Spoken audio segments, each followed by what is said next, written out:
कि इतनी historical monument है और ये दिल्ली हेरिटेज का पार्ट है और अब ये दिल्ली बुक ऑफ रिकॉर्ड्स में इसका नाम दर्ज होने जा रहा है, तो आप इसके बारे में क्या कहना चाहेंगे? देखिए, मैं सबसे पहले तो मुबारकबाद दूंगा इंडियन ब्रेव हार्ट्स, जो एक जानी मानी NGO है, उसने ये इनिशिएटिव लिया है और साथ के साथ जो इसके एसोसिएट्स हैं दिल्ली न्यूज़ एजेंसी, मेरी नज़र में तकरीबन ये पहली मरतबा मेरे नॉलेज में आया है कि इस किस्म की जो कंपटीशन आप कह सकते हैं कैटेगरी, इस एक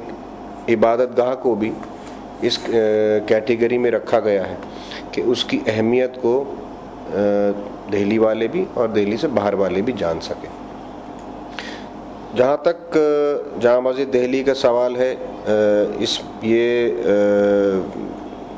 पूरा हिंदुस्तान ही नहीं पूरी दुनिया में जानी मानी जाती है और इसकी जो रिलीजियस अहमियत है वो बहुत ज़्यादा है, क्योंकि तारीख़ी अहमियत भी उतनी ज़्यादा है। उसकी वजह यह है कि इसकी जो कंस्ट्रक्शन है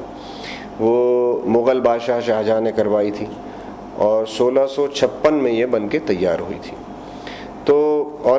इस आज़ादी हिंदुस्तान में जामा मस्जिद दिल्ली का बहुत बड़ा रोल रहा है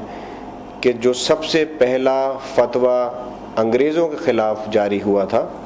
वो 1857 में जामा मस्जिद दिल्ली से ही जारी हुआ था। तो चाहे वो इबादत हो या हिंदुस्तान की तारीख़ का हिस्सा होना हो, जामा मस्जिद दिल्ली ने हमेशा एक बड़ा अहम किरदार अदा किया है हिंदुस्तान की तारीख़ में। ये जो हमारा अब दिल्ली गौरव अवार्ड्स हो रहे हैं और ये NGO जो ब्रेव हार्ट कर रहा है DNA के साथ मिलकर, दिल्ली न्यूज़ एजेंसी के साथ, तो आप क्या मैसेज देना चाहते हैं इसको? देखिए, सबसे पहले तो मैं मुबारकबाद पेश करूँगा दिल्ली इंडियन ब्रेव हार्ट्स को भी कि वो दिल्ली न्यूज़ एजेंसी के साथ मिलके जो ये दिल्ली ब्रेव अवार्ड्स कर रहे हैं, ये मेरी नज़र में तो ये शायद पहला इनिशिएटिव है इस किस्म का, और यकीनन एजेंसी भी और ये जो इंडियन ब्रेव हार्ट्स हैं दोनों मुबारकबाद के मुस्तहिक हैं।